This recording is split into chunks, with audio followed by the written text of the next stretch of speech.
Nicolas Mariotte, bonjour. Vous êtes directeur chez Capgemini Consulting. Capgemini qui vient de faire paraître une étude, le management français à l'épreuve de la bascule numérique, tout un programme. Pouvez-vous nous en dire quelques mots? Absolument. Capgemini Consulting, qui est le leader du conseil en management en France, a souhaité renouveler une étude qu'on a menée il y a déjà quelques temps, en lui donnant cette année une dimension plus internationale. Aussi, avec TNS Sofres, nous avons interviewé près de 7800 personnes dans le monde, dans 7 pays différents, autour des 9 grandes questions de la relation au travail. Alors, comment expliquer que ce modèle français, qui est quand même un petit peu décrié dans cette étude, soit finalement si négatif et en contradiction avec le monde qui nous entoure? En fait, ça vient d'assez loin, semble-t-il. C'est l'héritage d'une société colbertiste qui s'est réinstallée dans l'après-guerre, une économie centralisée, très hiérarchisée, dans laquelle la préservation de la rente est un élément fondamental. Et ce qui était vrai au niveau des marchés, c'est retrouvé dans la relation que les Français ont avec le travail.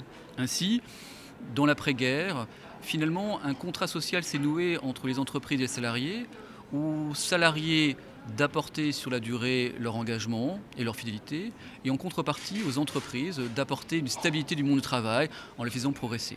Tout ça a été un formidable succès, une source de développement de la France, mais s'est heurté à des chocs qui n'étaient pas prévus.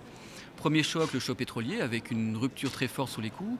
Deuxième choc terrible, qui est le choc de la mondialisation, où les entreprises se sont trouvées dans le bain de la compétition. Et puis troisième choc, celui dans lequel on est aujourd'hui, qui est le choc du digital et le choc des nouvelles technologies, où les barrières à l'entrée et les rentes sont très fortement déstabilisées parce que des nouveaux acteurs surviennent. À titre d'exemple, une entreprise par exemple comme Airbnb, qui a moins de 5 ans d'existence, a une capitalisation boursière qui est supérieure à un groupe comme Hyatt, qui est pourtant un groupe d'hôtellerie qui a plus de 50 ans d'histoire et qui a 65 000 salariés. Voilà typiquement les raisons pour lesquelles le management doit changer. Patrick Benoît, donc vous êtes vice-président chez Capgemini Consulting. Quel est votre regard sur cette étude dont nous venons de parler, liée à cet état d'esprit bien particulier, à ce management à la française, tant décrié dans cette étude? Oui, alors ce que notre étude montre, c'est qu'effectivement, le management français doit être réinventé. Et en fait, il y a plusieurs raisons à cela. La première, c'est que notre étude montre un niveau de désengagement des salariés vis-à-vis de leur organisation, de retrait, extrêmement important. En gros, une quarantaine de %.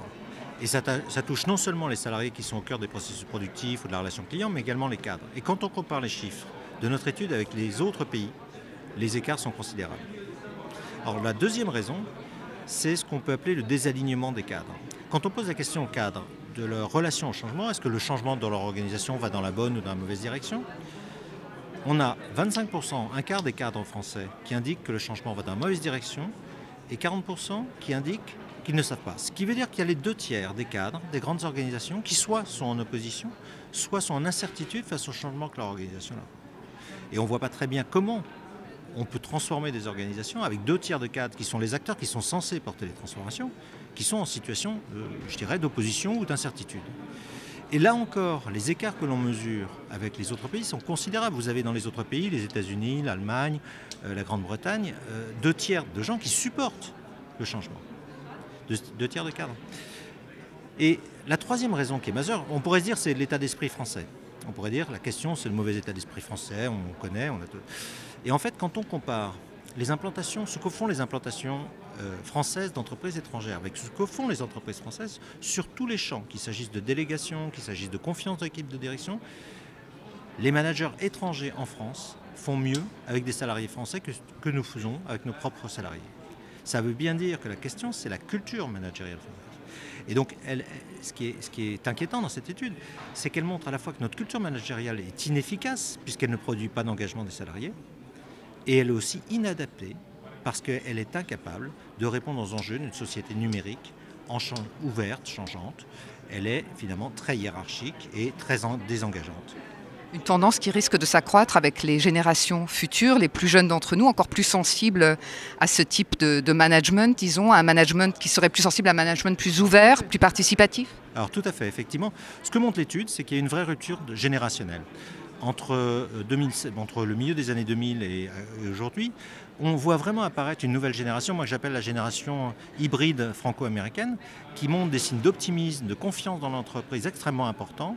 En même temps, ce n'est pas une génération béni-oui, c'est une génération qui a un état d'esprit critique. Et ça veut dire que pour les entreprises, il y a un double enjeu. À la fois, il faut arriver à intégrer cette génération qui a d'autres attentes que les anciennes générations. Et en même temps, il faut en faire un levier de transformation, puisque cette génération apporte avec elle toute une adaptation à la société numérique que justement nos grandes organisations n'ont pas. Donc c'est à la fois un enjeu et en même temps une vraie chance pour les organisations qui sauront faire une place et utiliser ce levier nouveau qu'est cette nouvelle génération. Un petit mot positif pour terminer. Est-ce qu'il y a une possibilité pour la France de faire évoluer son modèle ? Absolument. Je pense que la France a des vrais savoir-faire forts, un système d'éducation qui est remarquable. Et puis par ailleurs, on ouvre des nouvelles perspectives, ce qu'on appelait l'open management. L'open management, c'est quoi ? C'est justement réinventer des styles de management, des pratiques managériales qui permettent de faire en sorte que les talents français à nouveau qui existent soient en phase avec les modes de fonctionnement. Merci beaucoup pour cette conclusion positive. Merci. Merci à vous.